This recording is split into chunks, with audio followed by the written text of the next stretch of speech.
सिद्धिभ्यः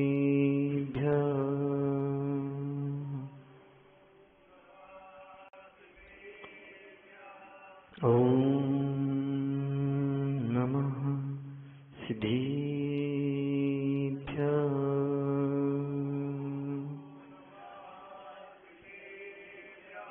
ॐ नमः सिद्धिभ्यः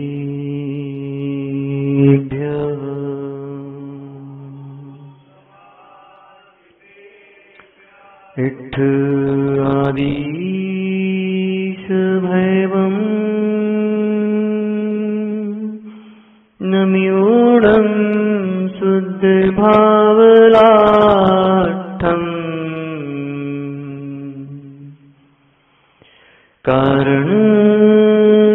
कारणकज्जविहाणम् हम्बोच्छं कम्मनासट्ठम्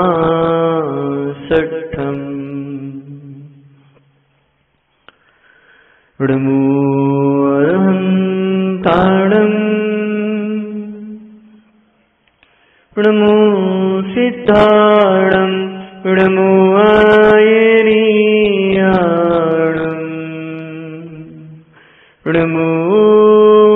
ृणमूज्जायाडम् ृणमू लोयि सवसाहोणम्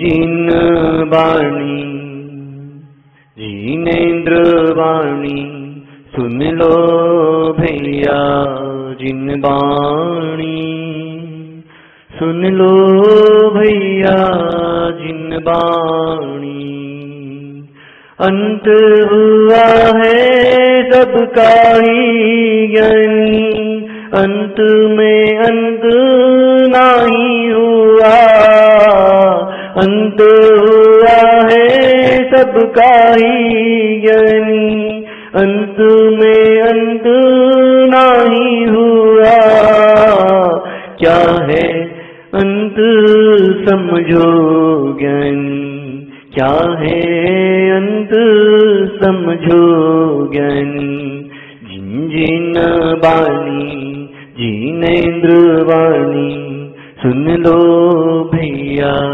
जिन वाणी सुन लो भैया जिन वाणी करते रहे गुणगान तेरा मुझको शक्ति ऐसी देना करते रहे गुणगान तेरा मुझको शक्ति ऐसी देना अन्य भव में दुख ना पाऊं अन्य भव में दुख ना पाऊं जिन जिन वाणी जिनेन्द्र वाणी सुन लो भैया जिन वाणी सुन लो भैया जिन वाणी आचार्य विशुद्ध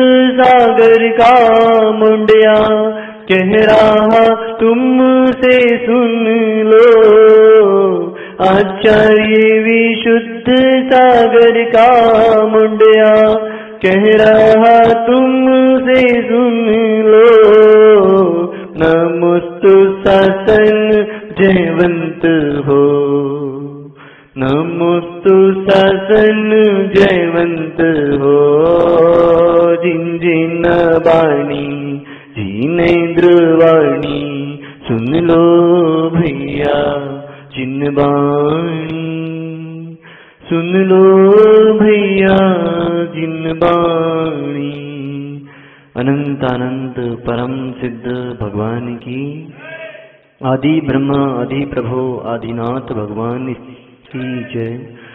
ओ 1008 श्री बांस पूज्य भगवान की परम पूज्य आचार्य भगवान कुंद कुंद देव की परम पूज्य आचार्य भगवान गुरुवर विशुद्ध सागर जी महाराज की सुत संवेगी श्रवण मुनि श्री आदित्य सागर जी महाराज की 3 कम 9 करोड़ महामुनिराजों की जय। बोली परम पूज्य आप्रमित सागर जी महाराज की जय। समस्त मुनि संघ की जय। नमोस्तु गुरुवर, नमोस्तु गुरुवर, नमोस्तु गुरुवर। बंधु, जिनागम की एक अछूती अक्षुण्ण परंपरा, जिनागम के रहस्यों को समझने के लिए आगम के सूत्र जीवन में उतारने के लिए आवश्यक हैं। जब तक हम इस व्यवस्था को नहीं समझेंगे तब तक कितने भी कार्य हो सब निरर्थक है, कैसा भी ज्ञान हो सब निरर्थक है। नीरज भाई, बिना कारण कार्य व्यवस्था के समझे बिना जो भी क्रिया करोगे सब व्यर्थ ही जाएगी। जीव पुण्य क्रियाएं भी करता है, फिर भी उस पुण्य क्रिया के साथ पाप का संचय भी कर लेता है। पूजा करने जाते हो, अभिषेक करने जाते हो, उस समय हम हे और उपाधि बुद्धि को छोड़ देते हैं। क्या हे है क्या उपाधि है ये हम नहीं जानते।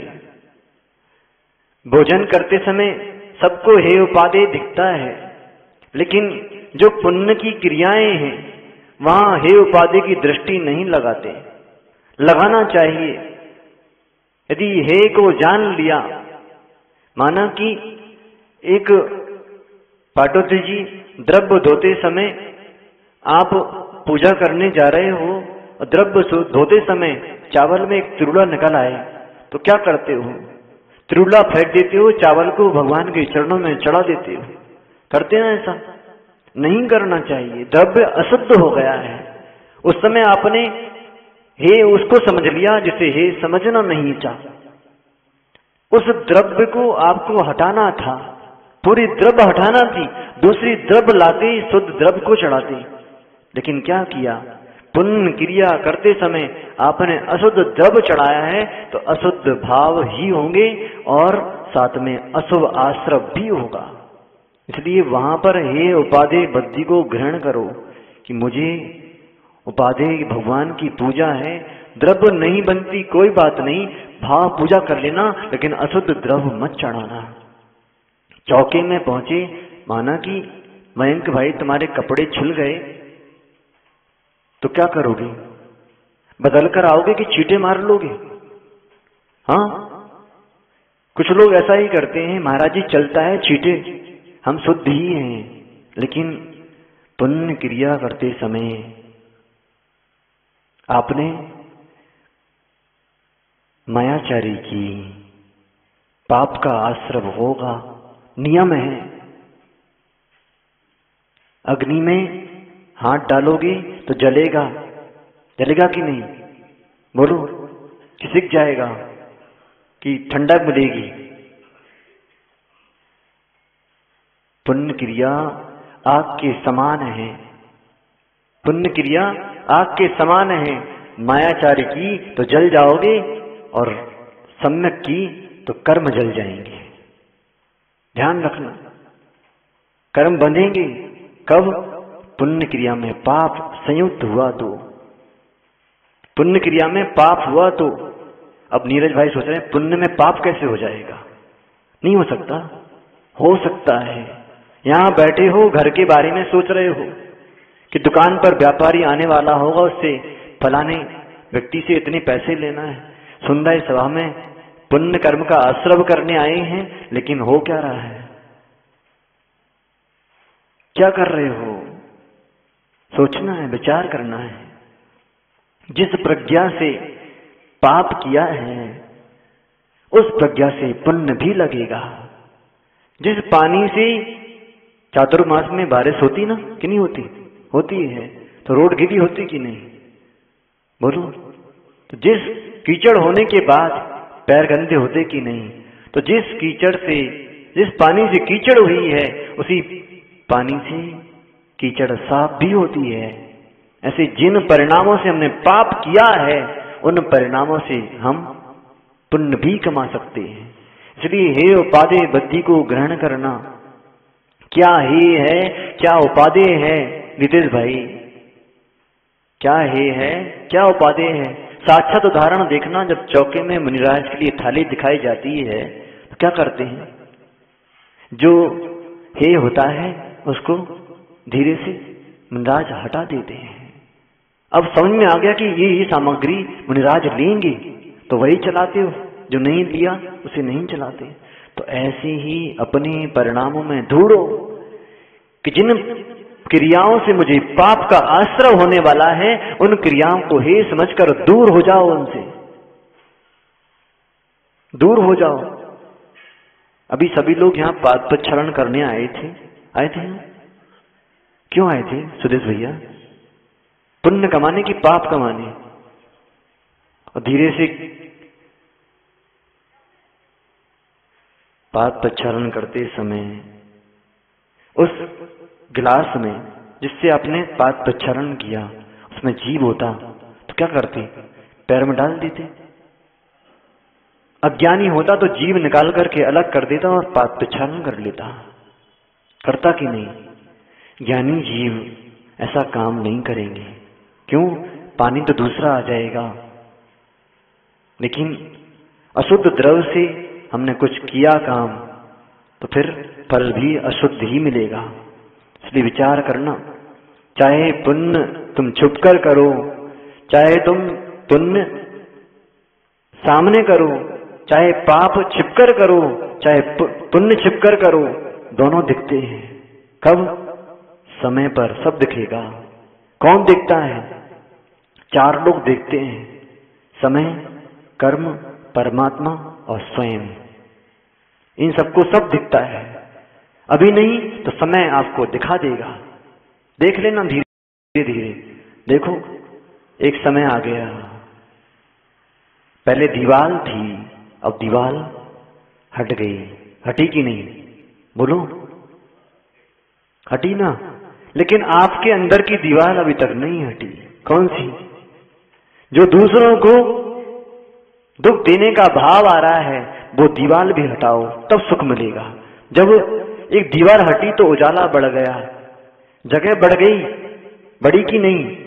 ऐसे ही सुख की दीवार को और बढ़ाना चाहते हो कि दुख की दीवार को और बढ़ाना चाहते हो?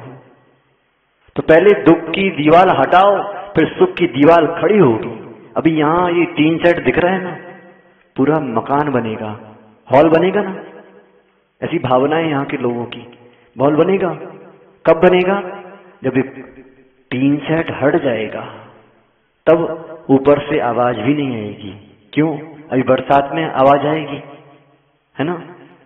तो दुख की आवाज नहीं चाहते हो तो पहले झूठ सामने ऊपर लगा है, झूठ है ऊपर, सब लोगों को लग रहा है मकान खिंचा हुआ है, झूठ है।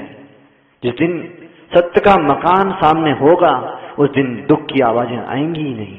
इसलिए पहले अपने अंदर जो परिणाम है दुख देने के दूसरों को, हालांकि किसी को दुख देने से दुख किसी को होता नहीं है, फिर भी जो परिणाम आपके हो रहे हैं, दूसरों को दुख देने का भाव आ रहा है, वो पहले दूर करो। क्योंकि उन दुख के परिणामों को देने का जो भाव है वो तुम्हें ही दुख देगा और किसी को नहीं। बोलो नीरज भाई, किसको दुख मिलेगा? तुम चाहते हो हमें दुख मिले तो क्या दे पाओगे? दूसरा व्यक्ति लेना चाहे तब तो दे पाएगा। अनुज भैया, कितने समझाओ व्यक्तियों को, फिर भी कोई नहीं मानता।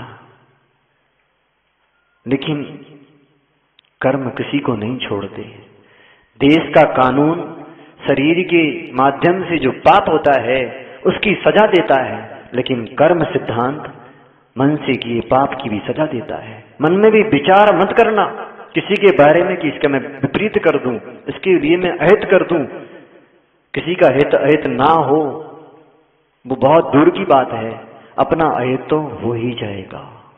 इसलिए आप सभी को विचार करना है। हम शरीर से ज्यादा पाप नहीं करते जितना कि मन से करते हैं। मोनू भाई बाजार में निकले गाड़ी से, एक बगल की दुकान में समोसे सिकते हुए देख लिए तो भाव हो गया कि मैं खा लूं। खाया नहीं है, मन में तो भाव आ गया खाने का, वहीं पाप का आश्रव चालू हो गया है। इसलिए मन वचन काय से पुण्य और पाप की क्रिया को समझो। जहां मन अशुभ में जा रहा हो उसे हे समझो। विषय समझ में आ रहा है? हे और उपाधि को समझना है, मूल विषय यही है। अभी यहाँ संख्या कम क्यों है? क्योंकि लोगों की भी दृष्टि ही नहीं है हे और उपाधि पर। उन्हें उपाधि दिख रहा है। उपाधि क्या है? द्रव्य है, निज द्रव्य नहीं है। जिनको उपाधि दृष्टि आ जाएगी अपने आत्म द्रव्य की, वो द्रव्य दृष्टि को छोड़ करके द्रव्य दृष्टि पर अपनी दृष्टि ले जाएंगे। इसलिए विचार करना है। समय हो गया समय, फिर मिलेंगे। इतना ध्यान रखना कि पुण्य वही है जो आपसे पाप की रक्षा करे। पुण्य वही है दोनों भाई जो पाप से आपकी रक्षा करे, और पाप वही है जो पुण्य से आपकी रक्षा करता है। इस सूत्र को अपने जीवन में उतारना कि जो भी कार्य हम करें उनमें हमारे लिए पुण्य का आश्रव हो। लेकिन एक बात और, पुण्य क्रिया, पाप क्रिया और पुण्य क्रिया, देखो 3 चीजें हैं। पहले हमें उपादेय है क्या? पुण्य क्रिया है क्या है? पाप क्रिया। लेकिन जब पाप क्रिया हट जाएगी, पुण्य क्रिया करते रहोगे, स्वर्ग मिल जाएगा। लेकिन एक समय ऐसा भी आएगा कि हमें पुण्य क्रिया को भी है समझना पड़ेगा, तब जाकर के हमें मोक्ष मिलेगा। इसलिए ध्यान रखना, क्योंकि सिद्ध भगवान न उनके पास पुण्य है न पाप है। इसलिए पुण्य पाप दोनों ही हे हैं, आत्मद्रव्य ही उपादेय है। उसे ग्रहण करोगे तो निश्चित रूप से आप समझ सकोगे कि कारण और कार्य व्यवस्था क्या हुई। कारण क्या है मोक्ष जाने का? क्या कारण है? जिसने अपने आत्म द्रव्य को उपादेय बनाया है, अपने असुर परिणामों को हे स्वीकारा है, वही जीव सिद्ध आत्मा के कार्य को प्राप्त होगा। कारण क्या है? हे उपादेय दृष्टि को समझना ही कारण है, तब जाकर के निर्मल कार्य होते हैं। आप सभी अपने उन पुण्य परिणामों को धन्यवाद दो जिनसे हम यहाँ गुरु के चरणों में बैठे हैं। ध्यान रखना, कोई किसी के काम नहीं आएगा। दोनों भाई, कोई किसी के काम नहीं आएगा। जो हमने कर्म किए हैं वही हमारे साथ जाते हैं, वही हमारे आने वाले भव का निर्माण करते हैं। आपको निर्माण की प्राप्ति करना है तो आज से प्रारंभ करो उन कार्यों को जिनसे निर्माण की सिद्धि होती हो, इसी भावना के साथ कि आप सभी का भाव निर्मल हो और आत्मा भी निर्मल हो। बोलिए भगवान महावीर स्वामी की, परम पूज्य आचार्य भगवान गुरुवर विशुद्ध सागर जी मणि महाराज की।